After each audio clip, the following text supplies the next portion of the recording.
A lot of you guys out there probably think that servicing a car is a little bit scarier than what it really is. So if you like, this is a how to service your car for dummies. This is Nick's latest purchase. It's 1981 Gen 1 Honda Prelude. And well, yeah. So we're gonna hook in and run you through exactly how to service your car for the first time. If you've just bought a car, how to give it a basic service. We're gonna be changing a couple of filters, put some oil in it, check over some things and make sure it's good to go. Now there are a couple of tools you're going to need. The great thing is just about all of these are available from sparesbox.com.au. Now an oil filter wrench is going to make your life that much easier. It's not funny. There's a couple of different types. You've got straps, you've got the cup type, and you've also got the claw. Today we're going to be using the claw tool. You need a socket set. It's going to make your life that much easier. We actually probably can't do the job without a socket set, to be quite honest with you. So I definitely recommend getting one of those. You're going to need a couple of other bits and pieces like a drain pan, a jack and some jack stands. Now not everyone is going to have a jack and jack stands, but they are pretty imperative if your car doesn't have enough clearance under it to get under there. And we really don't recommend using the factory scissor jack out of the back of your car because they're not really designed for people to be working under it. It's not safe. Don't recommend. You're also going to need a rag. Now the rag we've got today looks like it came out of Nick's mother's undie drawer, but we're going to use it anyway. And other than that, we should be good to go. Now we've got all the servicing supplies we need, of course from Sparesbox. We obviously love Castrol. We love all our oil brands today. We've chosen Penrite and we've got some Ryco filters to throw in there as well. So I don't know what my tail is out of that. Now obviously with the parts to service your car, it's not a one size fits all thing. Every car has different oils that needs, different quantities, different filters. So make sure you jump over to Sparesbox. We've got our vehicle fitment tool, 100% fitment guarantee, which is fantastic. You can punch your car details in, it's going to tell you what oil you need. You can work out how much oil your car needs by your owner's manual and which filters you're going to need. Now, some new modern cars have very, very specific requirements when they're being serviced, how long you can let the oil drain for and how much oil they do take. So we always recommend reading up on your owner's manual to make sure you're doing it correctly. In our case, we've got a 1981 Prelude. This thing could just about run on 500 mils of canola oil and still get you to Melbourne and back. So we're going to hook in. It should all be smooth sailing. Now, as I mentioned before, we're doing a basic service to this car behind me, and as the name suggests, it's pretty darn basic. We're going to be doing just a few things, but they're not that hard, guys. You can smash this out in an hour after work. It's super simple. Step one is going to be finding your bonnet release. Normally at the kick panel on the driver's side of the car, pull that, your bonnet should come free. And then at the front of the car, usually there's a little latch. You pull that, pop it open. Step one complete. Now step two, I like to do it this way, is always make sure you can unscrew your oil filler cap because you'd hate to drain all your oil, can't get that bad boy open. Then you really are up creek without a paddle, if you know what I mean. This is usually found on top of your engine and will normally have a little oil logo on it. This particular car, being an ancient relic, doesn't. Under your car, in this case, we are going to have to jack the car up because even though it's from the 80s, it's still that little bit too low for a big boned boy like myself to squeeze under there. So we're going to jack it up, pop it on the jack stand so we have ample access to the drain plug. Another safe practice, always make sure your car is chocked before you jack it up. So when you're jacking your car, we've obviously got a trolley jack. There's a couple of different ways to do it. We're going off the chassis of this car. Otherwise, most cars will have a jacking point along the sill just under the driver's door. Next step is going to be cracking the drain bolt on the bottom of the sump. All right, so it's pretty easy to find the sump plug right here. On this car, it's a 17, so we've just got our socket. We've got our drain pan and should be good to go. It's pretty easy to crack them. This one wasn't that tight. We actually serviced this just before a recent event. So we've been in here not that long ago. Now, here's a tip for new players. The oil's gonna shoot out that way. So don't go putting this right under it because you're gonna miss your oil pan. So preempt it. Now, once you've got it loose, I like to remove the actual socket and just use your fingers. It can make getting the sump plug out of the way a little bit easier. You're gonna let all that old oil drain out. This is where you're obviously gonna wanna make sure you've got a big enough oil pan for the capacity of your engine, because if you're anything like me, a little bit of a simpleton, you've probably serviced the car with an inadequate drain pan. Oil goes everywhere, it's really bad. Hashtag save the turtles. Now step 4 is easy. All the old oil has drained out. We've got one cleaned up sump plug washer. The car has just finished draining, which is fantastic. Now I'll show you something. This is the old sump plug washer. Now as you can see, it took some massaging to get off. So sometimes they can be a little bit difficult. Don't give up on it, because if you just put that one back on without a new one, you're gonna have dramas. So, good news is, we're prepared. New sump plug washers on there. We'll go chuck this in the car, change the oil filter and put some new oil in it. So the oil has slowed to a drip, which means we're basically good to go. So we've got our new sump plug washer on there. We're just gonna screw this in. Obviously, be careful not to get that gross oil on your hands.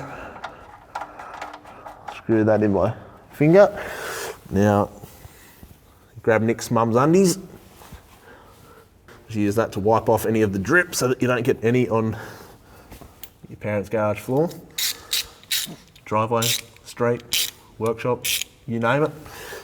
Now, talking to spec is obviously key. Not everyone's gonna have a torque wrench, so you're gonna know when it's tight enough. You don't wanna crank these things. If you've got an aluminium sump, if you've got a plastic sump, you don't wanna send these too hard because you will end up just cracking it. So in this case, I'm just gonna watch, wait until it snugs up nicely, and then just give it one final nip. And you can actually, you'll be able to see the copper crush washer in there actually just get crushed as you do it up the right amount of tightness. So, just like that, good to go. So while I'm under here, the oil filter is just above here. So we're just gonna move this drip tray, make sure we catch any oil that comes out of the oil filter. Sweet as, so we're back up in the engine bay. Now, in terms of oil filters, they're not always gonna be a spin-on style like this car. We're gonna be swapping this Ryco one with a Ryco. Some cars may have a cartridge style, which means it'll often be in a little black housing, a specific tool to get that housing off, and then the filter sits inside it. But as always, just double check your owner's manual if you're not certain, or phone a friend. Now, in terms of oil filter removal tools, there's a couple of different types: claws, cups, straps. We sell them all. I've used pretty much all of them. I personally love the strap, so that's what we're going to be using today. Super easy concept. Filter goes in, you loosen it, it tightens, filter comes off. That easy. This will be the moment.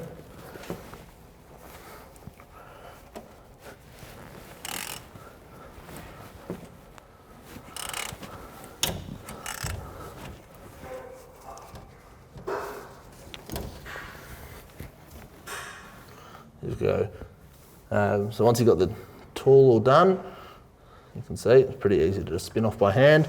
There's a bit of oil coming out the bottom of it, so I'm glad we put that spill tray down there.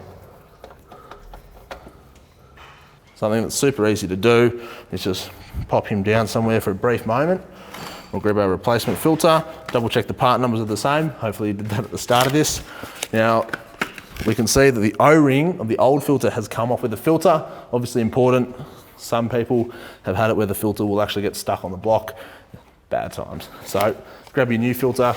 Great thing about Ryco is that they've got their anti-drainback valves in them. They also come pre-lubed, the seal itself, which is what that cover's for. But a little trick just to make sure that there's ample lubrication on that seal before you put it back on is just grab a little bit of the fresh oil on your finger and just run it around the seal yourself, just to make sure you're not going to have any dramas when you go to change the filter in the future. Now, a little trick, once your new oil filter's all good to go, you've got obviously an empty box, grab your old filter, face him up, close him into there. It's just going to save any additional mess. Pop that aside. Now, as always with stuff like this, you can't just throw it out in your general waste. So a quick Google is going to help you dispose of all this old oil and the old oil filter responsibly, which we're all about. So you obviously saw us using the tool to get the old one off. Putting this new one on, we're not going to be using the tool, and that's because you just simply don't need to. Spin him on by hand, make sure we can see that the seal is all nice on the surface that we were putting him on. Now it's easy, just do it up as tight as you can by hand. I physically can't turn that anymore. That's all it needs, guys. That's not going to leak, the seal's going to do all the work. Now this is an obvious one. Funnel is going to make your life a hell of a lot easier because a messy engine bay spilling oil everywhere, less than ideal. So in he goes. Now we've got our Penrite 20W60 HPR 30. Obviously each car takes a different grade of oil, different type of oil. There's minerals, you've got semi-synthetics, full synthetics. Obviously jump over to the Sparesbox website, you'll be able to work out exactly what oil your car needs. Now we've got ourselves 5 litres here. This car takes 3 litres. That gives Nick a whole 2 litres to keep in the back of the car and top up when it's burning its way through this oil. I'm just kidding, this car's pretty good. So you can see the markings down the side. Most oil bottles have this. We're just going to go to 3 litres. If you're not 100% sure, or this is your first time, you can always put it in or put just a little bit under what you think it might be. Check the dipstick, see where it needs to be. Often you can just put a bit more in. Obviously, if you put too much in, it's going to be really hard to take it out. So another quick tip, we've got 1 more litre to pour in here. Probably noticed that I was pouring the bottle on the side. It's just so that you don't get a real gluggy mess. Air can jump up in there and you get a nice smooth pour. Makes it a bit more controlled. Less mess equals happy Sam. So the funnel's out, that's topped up to 3 litres, bang on. So I'm pretty confident in the oil level. So we'll just pop this oil cap back on. You don't want to forget that. You're going to have an almighty mess. Now, an easy way to double check that you've got your oil levels right is by the dipstick. Now, often they'll be marked yellow. This being a prehistoric dinosaur, it's not, but most cars will have a little yellow dipstick. So obviously, give it a clean. We're using Nick's mum's undies for this. Find the hole. It's often very difficult, especially when you can't see what you're doing. Am I right, gents? Well, that's 3 litres of oil in the motor.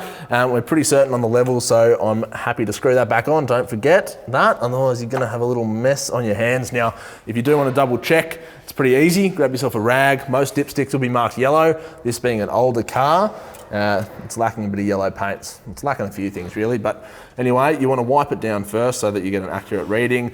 Now, straight off the bat, it's probably best to run the car. If you're pretty confident that you've got the oil levels right, let that oil circulate, fill the oil filter, then take a measure.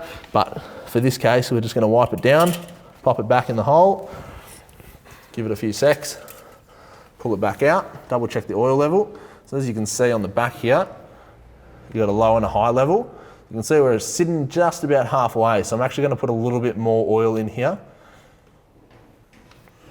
Top it up a little bit more, get that right onto the high level, and Nick's going to be ready to hit the road.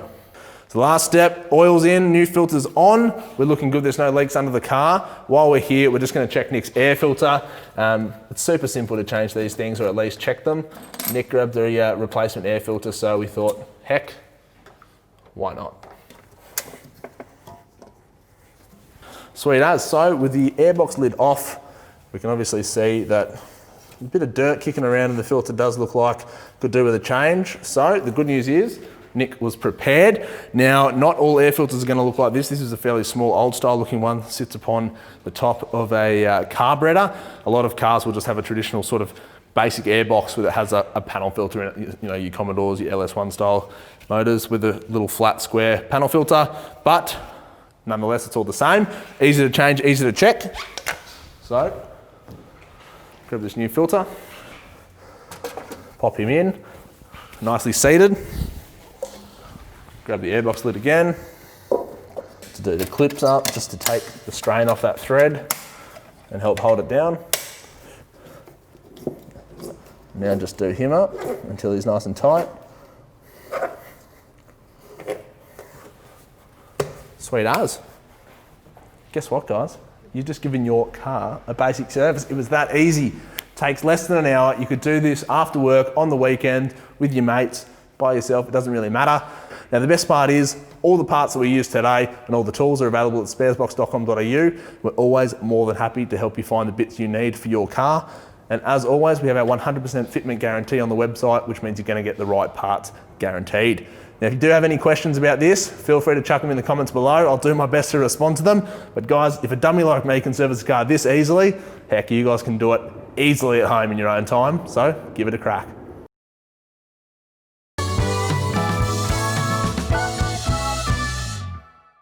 Step 2, open the door and get out of the car. Walk to the bonnet. Not the front of the bonnet in this case, because the bonnet opens backwards. Because it's a 1981 Generation 1 Honda Prelude.